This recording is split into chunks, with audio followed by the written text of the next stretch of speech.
সবাইকে লাস্ট ক্লাসে আমরা দেখেছিলাম হলো সাবজেক্ট ভার্ব এগ্রিমেন্টের বেসিক যে থিমগুলো ছিল সেগুলো। আজকে আমরা দেখব হলো সাবজেক্ট ভার্ব এগ্রিমেন্টের মিসেলেনিয়াস রুল, অর্থাৎ কিছু এক্সটেন্ডেড রুলস যেগুলো আমাদের আছে এই টপিকটার, সেটা আমরা দেখব আজকে। তো আমি তাহলে ক্লাসটা শুরু করি। আজকে আমি নামটা মুছে দিলাম। তো মিসেলেনিয়াস রুল বলতে অ্যাকচুয়ালি বোঝায় হলো এগুলোর এক্সট্রা কিছু রুলস আমি খুঁজে বের করেছি, সেগুলো যদি আমি দেখাই। তো প্রথম রুলটা আমার হলো, কোনো একটা বাক্যে আমার নাউন যদি এক হয়, অর্থাৎ দুইটা নাউন আমার সেম, তবে সেই নাউনের আগের যে অ্যাডজেক্টিভগুলো আমার আছে সেই অ্যাডজেক্টিভগুলো আমার ভিন্ন ভিন্ন। যদি সেরকম হয় তাহলে আমার সেই যে সাবজেক্টটা সেটা আমার প্লুরাল হয়ে যাবে। যেরকম যদি একটা এক্সাম্পল আমি দেখাই, both school education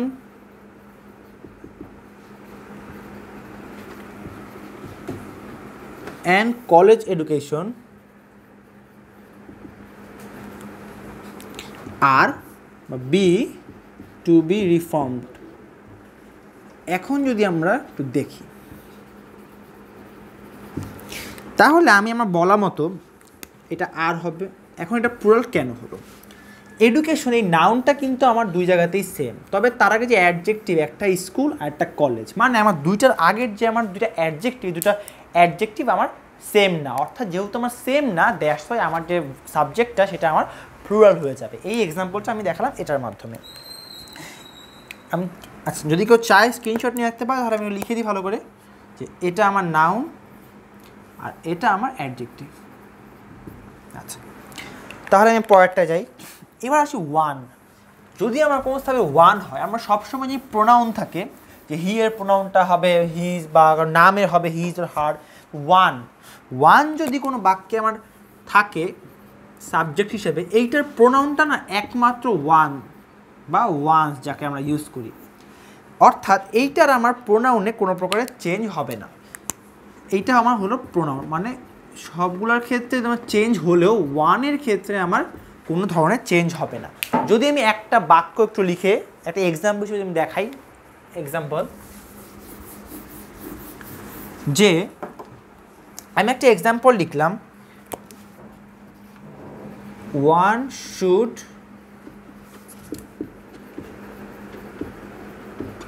take care of এইটা, অর্থাৎ one should take care of.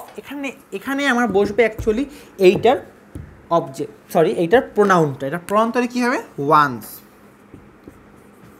যদি আমার এখানে ওয়ানের জায়গায় অন্য কিছু থাকতো, যদি আমি মনে করি যেখানে আমার আছে রহিম, তাহলে কিন্তু ডেফিনেটলি আমরা এখানে হিম বা হিজ ইউজ করতাম। অর্থাৎ একমাত্র ওয়ানের ক্ষেত্রে আমরা যেটা আমাদের থাকবে সেটাকে আমরা ইউজ করব। তারপর আমরা আসি ডুয়ার মানে কি? আমি এটা মুছে দিই। ডুয়ার মানে হলো যদি আমার সাবজেক্ট নিজে কাজ করে, অর্থাৎ যদি ডুয়ার দিয়ে আমার কোনো কোশ্চেন করা হয় এবং যদি আমার সেটা অ্যাডভার্ব না হয়, তাহলে আমার সেটা অ্যাডজেক্টিভ হবে। যেরকম যদি আমি একটা এক্সাম্পল দেখাই, শি ওয়াকস, এখানে আছে স্লো, এটা আমার হবে স্লোলি। কেন স্লোলি হয়েছে আমার? কারণ এই যে শি, এটা কিন্তু অ্যাকচুয়ালি এটা হলো ওয়াকটাকে মডিফাই করছে। তো ওয়াকটা আমার অ্যাডজেক্টিভ, আর আমার এখানে যে স্লোলি এটা হলো আমার এই বাক্যের ক্ষেত্রে অ্যাডভার্ব। অর্থাৎ এখানে যদি আমি দেখাতে চাই যে এই স্লোলি, এটা কি বললাম? অ্যাডভার্ব। এটা কিন্তু অ্যাকচুয়ালি তার ক্ষেত্রেই কাজ করে, মানে এটা কিন্তু সেই বলছে বা সেই চিন্তা করছে, মানে শুধুমাত্র তার সাথেই অ্যাপ্লিকেবল। এখন যদি আমি লিখি শি লুকস গর্জিয়াস, ব্র্যাকেটে গর্জিয়াস আছে, আমি এখানে লিখলাম গর্জিয়াস। যদি এরকম আমার থাকে, এখন এখানে আমার কেন গর্জিয়াসলি হচ্ছে না? কারণ এইটাও কিন্তু অ্যাকচুয়ালি আমাদেরকেই শি লুকস, যদিও তাকেই বলা হচ্ছে, কিন্তু এটা আমাদের চোখে মনে হচ্ছে তাকে সুন্দর লাগছে। যেহেতু এটা আমাদের চোখে বা অডিয়েন্সদের চোখে মনে হচ্ছে তাকে সুন্দর লাগছে, তাই এটা আমার অ্যাডভার্ব না হয়ে অ্যাডজেক্টিভই রয়ে গেছে। এইটা গেল আমার অ্যাডজেক্টিভ অ্যাডভার্বের ক্ষেত্রে, বা ডুয়ার থাকলে কি হবে। এখন আর যদি নিড বা ডেয়ার থাকে কোনো বাক্যে, এটা মুছে দিই আমি।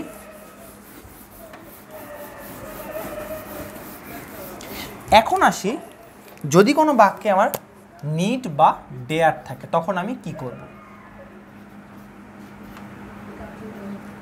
নিড বা ডেয়ার যদি আমার কোথাও থাকে তাহলে এই নিড বা ডেয়ারটা আমার একই সাথে প্রিন্সিপাল ভার্বের কাজও করে,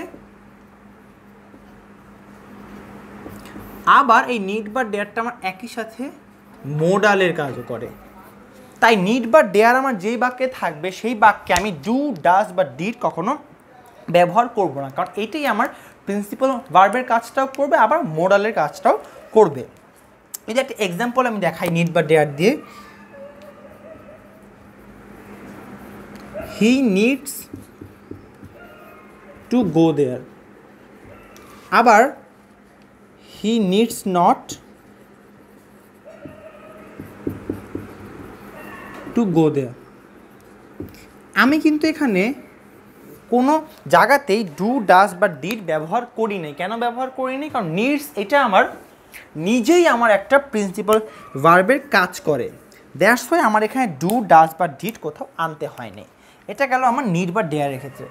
এখন আসি মাছ এবং ভেরিয়ের ক্ষেত্রে। যদি আমি আসি এখন মাছ আর ভেরি,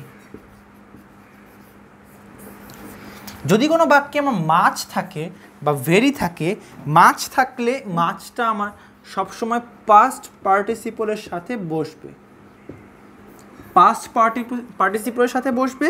এইটা আমার সবসময় প্রেজেন্ট পার্টিসিপলের সাথে বসবে। এইটা হলো মাছ বা ভেরিয়ের ক্ষেত্রে। মাছ থাকলে আমার বসবে পাস্ট পার্টিসিপলের ক্ষেত্রে এবং ভেরি থাকলে আমার বসবে হলো প্রেজেন্ট পার্টিসিপলের ক্ষেত্রে।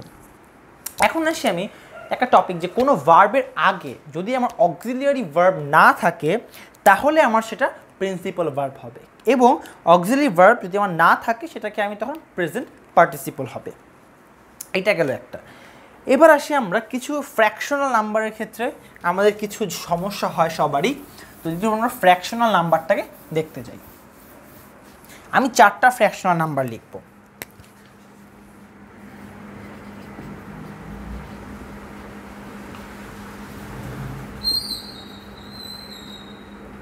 One third, 1/4, 2/3, 2/4। এখন আমার কোশ্চেন কোনটা সিঙ্গুলার আর কোনটা প্লুরাল। এই যে উপরের দুইটা আমার 1/3 এবং 1/4, এইটা হলো আমার, এই দুইটা আমার হবে সিঙ্গুলার। কেন হবে আমি একটু পরেই বলছি। আর এই দুইটা আমার হবে প্লুরাল, কারণ আমি তো সবার আগে অন্ধের মতো দেখি যে 1/3 এবং 1/4, আমার কিন্তু এই থার্ড বা ফোর্থ এইটার পরে কোথাও এস বা ইএস নাই, দ্যাটস ওয়াই আমি এটাকে সিঙ্গুলার বলতে পারি। আর 2/3 বা 2/4 এটা পরে আমার যেহেতু এস বা ইএস আছে বাক্যের মধ্যে, তাই এটা আমার হবে হলো plural.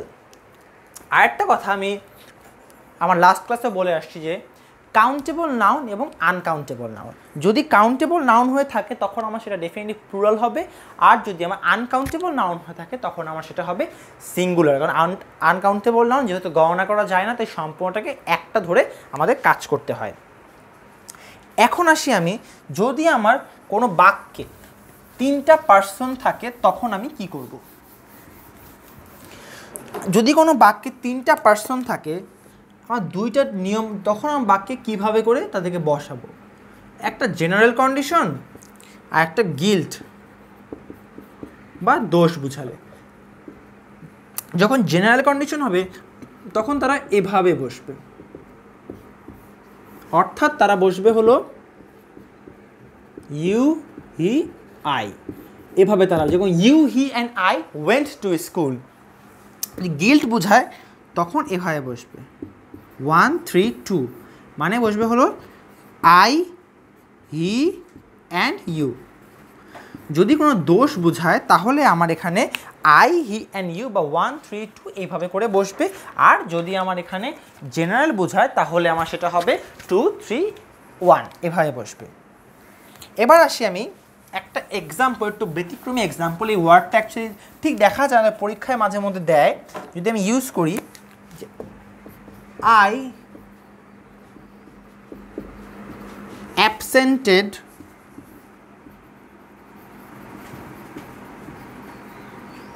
myself from telling the truth, এই এক্সাম্পলটার মধ্যে দেখাই এখানে আই অ্যাবসেন্টেড, এইটা মানে হলো আমি নিজেকে মানা করেছিলাম সত্য কথা বলার থেকে। অর্থাৎ কেউ আমাকে কিন্তু মানা করে নাই যে তুমি সত্যি কথা বলো না, আমি নিজেকে নিজে মানা করেছি সত্যি কথা বলার জন্য। তো এখানে অ্যাবসেন্টেড মানে হলো নিজেকে নিজে বাধা দেওয়া বা মানা করাটাকে মিন করে। এবার আসি দুইটা, যে ডিউ টু আর ওয়িং টু। ডিউ টু আর আসি ওয়িং টু। ডিউ টু থাকলে আমার সেটা নাউন হবে, আর ওয়িং টু থাকলে আমার সেটা ভার্ব হবে। এখন যদি আমি এক্সাম্পল দেখাই যে due to rain the crops is short, মানে বৃষ্টির জন্য শস্যগুলো আমার ছোট, এইটা হলো ডিউ টুর ক্ষেত্রে। রেইনটা কিন্তু আমার এখানে নাউন। আবার আসি আমরা যে owing to, she succeeded owing to her hard work, মানে সে সাকসেস হয়েছে তার হার্ডওয়ার্কের জন্য। এখানে আমার এই সাকসিডেড এটা কিন্তু আমার এখানে ভার্ব, ওয়িংয়ের জন্য আমার এটা এখানে ভার্ব হিসেবে ফর্ম করেছে। এখন আসি আমি ভার্বকে আমরা আবার দুই ভাগে চিনি সবাই। ভার্ব দুই ভাগেটা কি? ভার্বকে যদি ভাগ করা হয়, প্রথম ভাগটা আসে আমার স্টেট বা অবস্থা, আর পরেরটা আসে ইভেন্ট বা কাজ। এই স্টেট এটা মানে হলো কি আমার সিক্স সেন্স, আর ইভেন্ট মানে কি যে কোনো ধরনের কাজ। অর্থাৎ যে কোনো ধরনের কাজকে আমরা বলি ইভেন্ট ভার্বের অন্তর্ভুক্ত, আর সিক্স সেন্সটাকে আমরা বলি স্টেট ভার্বের অন্তর্ভুক্ত। যদি আমি একটা এক্সাম্পল দেখাই স্টেট ভার্বের, প্রথমে ইভেন্ট ভার্বটা সোজা, কারণ যে কোনো কাজকে আমরা ভার্ব বলে এক কথায়, অর্থাৎ ইভেন্ট ভার্ব বলে থাকি। যদি স্টেট ভার্ব দেখাতে চাই তাহলে আমি তিনটা বাক্য লিখি। I like it, I feel feverish, I miss you। যদি এই তিনটা বাক্য আমি এখানে লিখি, এই যে ফিল, লাইক, মিস, এটা কিন্তু আমার অবস্থাকে বোঝাচ্ছে যদিও, তবে এটা আমার স্টেট ভার্বের অন্তর্ভুক্ত। এরকম যদি আমার কখনো থাকে তখন আমার সেটা হবে স্টেট ভার্ব, এবং এইটা কিন্তু প্রেজেন্ট অবস্থায় থেকেই কন্টিনিউয়াসে কাজ করবে। এবার আসে অনুভূতি। যদি কোনো ভার্ব আমার অনুভূতি বা ফিলিংকে প্রকাশ করে, তাকে আমার আইএনজি দিয়ে কন্টিনিউয়াস করার কোনো দরকার নেই। এটা আমার প্রেজেন্ট অবস্থায় থেকে সেই যে তার যে সাবজেক্ট, তার মনের ভাবটা সে প্রকাশ করতে সক্ষম। যেরকম এখন আমি দুটো এক্সাম্পল দেখাবো, একটু কনফিউশনাল এক্সাম্পল যেটা বলে আমরা সবাই, যে আমরা সবাই একটু কনফিউজড হয়ে যাই। সেটা হলো কি, প্রথমটা আমার আসবে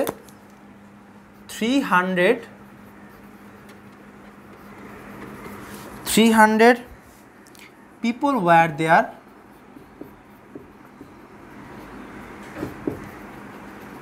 আরেকটা আসবে hundreds of people were there।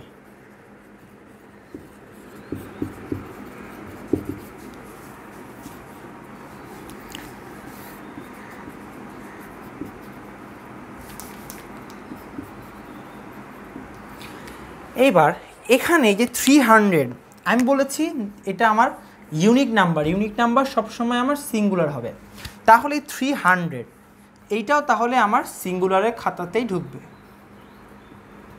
R hundreds of people, এই যে আমার হান্ড্রেডসটা আছে, এইটা আমার এই বাক্যে প্লুরালের খাতায় কাজ করবে, কারণ লাস্টে এস বা ইএস আছে। এখন আমরা এইটাকে মুছে দিই। এখন আমরা আসি ল্যাটিন কম্পারেটিভ। ল্যাটিন কম্পারেটিভ জিনিসটা কি? যদি কোনো ভার্বের শেষে আই ও আর যুক্ত থাকে তখন তাকে বলা হয় ল্যাটিন কম্পারেটিভ। অর্থাৎ যদি আমি লিখি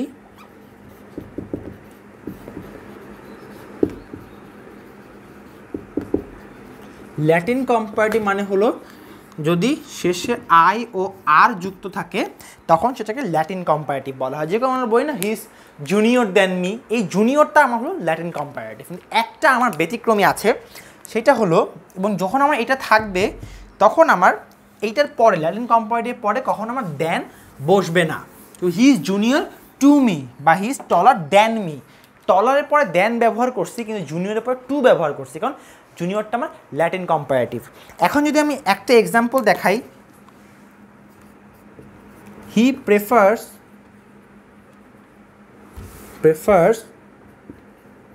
রিডিং টু রাইটিং। এই প্রেফার্স এইটা শুধু হলো আমার একটা ব্যতিক্রমী ল্যাটিন কম্পারেটিভ, এই জন্য আমার শেষে দেন না হয়ে টু ব্যবহৃত হয়েছে। আবার এমনি সময় হলে টলার আমরা বা এভাবেই আমরা তখন দেন ব্যবহার করতে পারি। এবার আসি সাফিক্স প্রেফিক্সের ক্ষেত্রে, he is taller than I, তারপর আসি he is more tall than his intelligent. এক জায়গায় আমি প্রেফিক্স ব্যবহার করছি, এক জায়গায় সাফিক্স ব্যবহার করছি। সাফিক্স কোন জায়গায় করবো আর প্রেফিক্স কোন জায়গায় করবো? হি ইজ টলার দেন আই, যখন দুজন মানুষের কথা বলা হবে তখন আমরা এখানে সাফিক্স ব্যবহার করবো। আর যখন আমরা একটা মানুষ থাকবো, অর্থাৎ he is more intelligent than his tall, মানে সে যতটুকু লম্বা তার থেকে তার বুদ্ধি বেশি, যদি এমন থাকে সেটা হলো আমার তার, যেহেতু এটা আমার একজন মানুষের ক্ষেত্রেই কাজ করবে তাই আমার এখানে তখন প্রিফিক্স ব্যবহৃত হবে। এইটা হলো আমার অ্যাকচুয়ালি এইটা আমার ছিল আজকের সাবজেক্ট ভার্ব অ্যাগ্রিমেন্টের মিসসেলেনিয়াস রুলের। আজকে এটা আমার শেষ ক্লাস সাবজেক্ট ভার্ব অ্যাগ্রিমেন্ট। আশা করি সবাই এটা কাজে দিবে, সবাই এটা অবশ্যই শেয়ার করবেন এবং সাবস্ক্রাইব করবেন। আর অ্যাকচুয়ালি আমি সরি কেন, আসলে আমি আজকের ক্লাসটা খুব দ্রুত পড়িয়েছি, তাই বিভিন্ন জিনিস আজকে আমি খুব শর্ট করে দেখিয়েছি। তাই ইনশাআল্লাহ পরের ক্লাসে আবার দেখা হবে। থ্যাংক ইউ সবাইকে।